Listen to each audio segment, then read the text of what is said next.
Nah ini yang akan terjadi di kedepannya, nanti akan ramai. Nanti akan timbul peperangan mencari barang cilik jadi becik ketitik olah petoro, sing barang cilik jadi barang sepele jadi gawe. Nah pilihan jadi grojokan, bahaya ini. Soalnya ini yaitu tadi pengaruh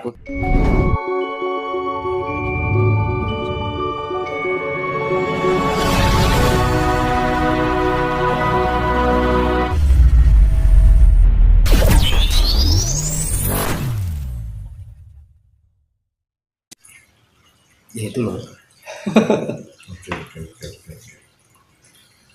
Jadi dengan energi dan kesadaran cinta welas asih itu akhirnya kita bisa menampung semua pencarian orang lain, menghargai, tidak mudah menghakimi, menjelekkan. Ini damai sekali Mas jika bisa sampai di level itu Mas.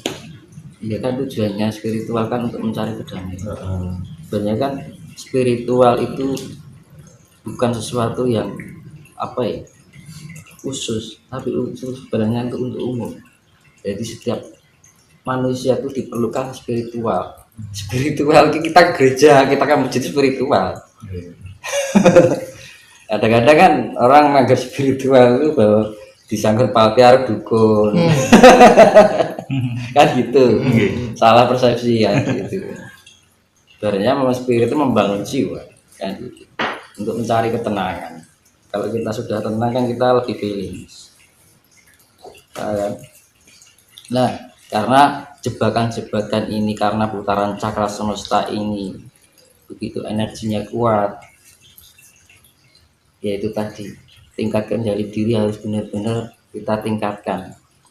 Caranya piye ya seperti yang saya jelaskan di video sebelumnya itu kuncinya melek bengi. Kalau secara keheningan melek bengi. Kalau carane Islam tafakur kan gitu. Jadi lebih kita memahami diri daripada kita harus menilai orang lain. Ya gitu. Terkecuali orang minta pendapat itu beda lagi. Ada orang minta pendapat kita kasihkan solusi. Nah gitu kan beda lagi. Mas coba tolong aku nilai aku orangnya bagaimana. Nah itu kan beda lagi permintaan. Kita saling mengisi, saling menguatkan, membuka satu sama lain. Itu fungsinya kedamaian, karena kan di zaman besok itu yang namanya kan zaman asmara toro. Asmara itu kan kasih, toro itu kan sifatnya meluas.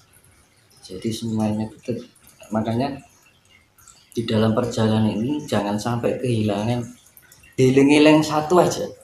Aku kudu duwe sifat welas asih. Ketika saya berbicara jelek, kok aku kehilangan sifat asih? Iya kan? Begitu kita berbuat yang merugikan orang lain, kok aku kehilangan sifat asihku. Nah, welas asih, kasih sayang itu diingat-ingat terus. Nanti lama-lama terbiasa dengan sifat kasih itu. Tanpa diingat-ingat sudah menjadi keterbiasaan. Iya kan? Nah gitu loh. Makanya saya bilang welas asih itu kata sederhana, tapi nggak mudah hakikatnya. Secara kita kehidupan sehari-hari itu nggak mudah. Saya misalkan divisi wong, belum ora matur suwun, kanang ya. Iya, dilek-elek wong, wah iki piye ya kan. Makanya kan hati-hatilah, jangan sampai kita menyinggung, wah ini ya konek dilek-elek kan gitu. Nah ini yang akan terjadi di kedepannya, nanti akan ramai. Nanti akan timbul peperangan mencari barang cilik jadi becik ketitik olah petoro, sing barang cilik jadi barang sepele jadi gawe. Nah pilihan jadi grojokan, bahaya ini. Soalnya ini yaitu tadi pengaruh putaran energi semesta sangat mempengaruhi emosional. Akhirnya apa? Orang tidak terkendali, tidak bisa berpikir secara akal sehat atau rasional. Kehilangan akal sehat. Akhirnya ngomong sakarepe dhewe, tumindak sakarepe dhewe, berprasangka enake mengelek terus. Ya sing rugi siapa kan gitu, dirinya sendiri. Nah gitu. Makanya lalu kita menghadapi hal seperti itu, Tamengnya apa? Ya asih lagi. Asik. Ya wis lah mau diarani enek kok. Iya. Yang penting Gusti Allah sing ngarani kan ngono to. Diarani menungso gampang seperti itu. Iya Mas. Nah, itu masalah apa namanya? Tapi kan sampai level itu kan ya Proses. enggak gampang ya Mas. Ya makanya itu kan perlu dilatih kan. Itu kedewasaan, bijaksana. Makanya seperti saya bilang, hal yang berat itu kalau dibiasakan akan menjadi ringan. Iya. Hal yang tidak biasa jika dibiasakan menjadi biasa. Semua itu karena dibiasakan itu tadi. Kalau kita nggak mau membiasakan, kalau nuruti karep, mengatur ego ya sampai usia kapanpun orang itu nggak ada perkembangan. Karena gini, di mana orang meletakkan ego, pertumbuhan kedewasaannya akan semakin sulit. Caranya gini, lebih baik berbicara dengan orang bodoh tapi rendah hati daripada orang berbicara dengan orang pintar tapi egonya terlalu tinggi. Nah itu loh, malah enak itu orang walaupun bodoh sekalipun tapi dia mau menerima, bedanya bisa ngerteni, bisa memahami. Tapi kalau orang ada yang pintar merasa benar, akhirnya kita memberikan masuk yang sekiranya baik untuk dia nggak kena balik. Jadi dia malah sibuk mengkomparasikan, membandingkan pencapaiannya dengan orang lain. Oh, ini akhirnya dia memberikan penilaian ini masih kurang gini, masih gini. Nah, penerimaan, menghargai itu memang tidak sembarang orang bisa sampai di situ, butuh waktu. Iya, makanya proses itu dibiasakan, kita dilatih terus. Tapi tujuannya apa tuh kalau nggak untuk kan kedamaian itu tidak dari orang lain tapi dari dalam diri kita sendiri. Sing lakoni ya dhewe, sing ngitung ya dhewe kan. Iya Mas, penting sekali itu supaya ini ya namanya fungsinya spiritual kan itu Mas. Jadi kita lebih ya seperti saya bilang kemarin ya di video sebelumnya itu kita lebih mawas diri, lebih mulat sariro, lebih tepo sariro. Nek dhewe ngomong ning wong liya kira-kira omongane dhewe nglarani atine wong ora iki dipikir. Karena apa? Kita bisa bermain dengan drama kita, tapi kita tidak bisa bermain dengan karma kita. Karmane sing gawe sapa? Ora wong liya awake dhewe. Lah karmane metune saka ngendi? Terutama ning lambe. Pikiran, rasa elek. Nah, gitu yang perlu dihindari. Nah, kamu kok untuk perpindahan fase peradaban zaman baru itu yang dicari adalah orang yang mulutnya bersih, pikirannya baik, hatinya suci. Hatinya suci itu dalam arti selalu berprasangka baik. Itu yang namanya level smart, kecerdasan. Jadi smart, positif, smart. Kita berpikiran positif. Kan gitu. Positif heart itu inner beauty, iya kan. Positif soul, jiwa itu untuk pengendalian, ya kan. Positif raga itu adalah power, kekuatan. Mas, ini saya langsung to the point aja ya. Gimana caranya langkah konkretnya, realnya yang bisa diterapkan di rumah masing-masing supaya orang yang dekat dengan kita itu terasa damai, omongan yang keluar dari mulut kita menyejukkan, ada sesuatu yang berbeda ketika dekat dengan diri kita menjadi pencerah secara tidak langsung, ya kan? Ada aura positif yang tertular ke sesama. Ini kan saya pengen tahu langkah konkretnya, realnya supaya tidak mentah pada tataran wacana, dialog-dialog, diskusi-diskusi yang kita bangun gitu. Nah, praktik nyatanya yang bisa dikerjakan di rumah itu loh apa? Jadi kan ini ada dua, kan topo wening karo topo ngerani, iya kan. Kalau topo wening itu kita di saat di dalam keheningan, kita sering-sering introspeksi diri, perenungan, ya kan. kita merenungi kira-kira kekurangan kita apa, kita benahi, evaluasi diri, ya kan. Kemudian di saat keheningan alam itu kita ngrumangsa, aku ki ning jagat ki ana sing nguripi, ana banyu, ana angin, ana geni, ana lemah, tanah. Apa yang saya sudah berikan untuk kelestarian yang setiap hari memberi aku kan gitu. Jadi istilahnya tuh hamba melayu hayune bau. Terus tafakur kalau malam ya untuk wening ya. Terus bisa meditasi wening, melatih.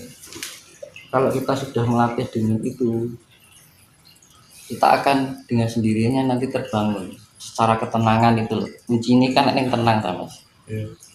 Jadi di dalam keheningan itu untuk melatih ketenangan, keseimbangan diri biar di dalam kehidupan sehari-hari itu tidak mudah goyah, terbawa emosi karena keadaan ekonomi, keadaan masalah keluarga, kan gitu. Khawatir gua aku piye yo, gitu. Tapi kalau orang yang sudah tenang, sudah terlatih dengan ketenangan itu, nggak khawatir akan apapun.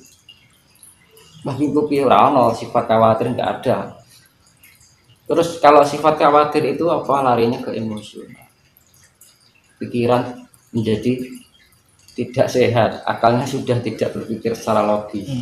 Ngomong sakarepe dhewe, akhirnya cenderung omongan kita tanpa sadar menyakiti orang lain. Iya kan? Makanya dibangun itu dalam, ya seperti yang jenengan bilang dulu, sing anu masa akhirnya, nah itu loh. Jadi malam itu kita mempersiapkan diri untuk di kehidupan sehari-hari. Gitu. Dan itu harus dilatih terus. Dan jangan ada niatan itu hanya sesaat, kudu telaten. Kalau belajar masalah kasih hanya keinginan sesaat, percuma. Jadi harus konsisten ya. Konsisten, harus terlatih tiap hari. Dan dasarnya apa? Dasarnya satu, niat. Kedua, tanggung jawab. Kenapa dibilang tanggung jawab? Lah dhewe urip ning dunya nek sing nguripi lho. Iya. Saat di tujuan urip kon apa wis mosok kon mangan turu ising kan ora mungkin kan. Paling enggak kita bermanfaat untuk alam ini. Sing gawe urip awake dhewe sapa kan itu. Iya kan? Lah itu rasa rumangsa itu tadi. Ya lah. Terus rasa tanggung jawab itu tadi. Misalkan orang puasa beda. Misalkan orang laku puasa 1 hari sampai 40 hari. Ya, karena ada keinginan sesuatu mungkin ya. Itu habis itu balik nek padha wae. Tapi kalau melatih ketenangan diri untuk pencapaian kedamaian dan kasih sayang itu tadi kan, yang namanya ketenangan, kedamaian, kasih sayang itu satu paket, pasti itu terjadi. Kalau kita sudah tenang, pasti kita menemukan kedamaian. Di saat kita menemukan kedamaian, kita mempunyai pribadi yang penuh kasih sayang atau welas asih. Itu pasti. Jadi kalau kita mendapatkan terpaan omongan orang gitu, mungkin kadang-kadang kita terbawa. Tapi baru minggu langsung respon, oh ya wis lah gitu kan. Omong-omongan wong kan gitu, Nah, seperti itu. Bisa disimpulkan begini, parameter orang yang sudah selesai dengan dirinya sendiri itu dia tidak akan pernah terbang ketika dipuji, dan dia juga tidak akan merasa tumbang saat dicaci maki. Nah itu Nol. Iya, nol. Jadi gini, nanti saya perjelaskan masalah secara ilmiah ya. Itu nanti berkaitan dengan proton, elektron, neutron. Nah ini jadi saya bahas ini kan pertama ini menyikapi kondisi alam semesta yang tidak stabil, tidak kondusif ini kan, kudu pinter-pinter aja beradaptasi dengan keadaan lingkungan alam. Nek ora pinter-pinter ya wis Mas, gitu kan. Urung niku nek enek wabah dengan sekian toh kita nggak terjaga, akhir lengah. Karena menghadapi virus itu juga kita juga perlu ketenangan juga. Ketenangan juga itu melatih imun kita. Aku pikirannya was-was, gerak jantung itu kencang. Jadi sel-sel tubuh ion kita tidak bisa berfungsi secara bagus, distribusi darah ion yang sel dalam tubuh kita itu tidak bisa berfungsi dengan bagus, akhirnya kondisi itu hidro.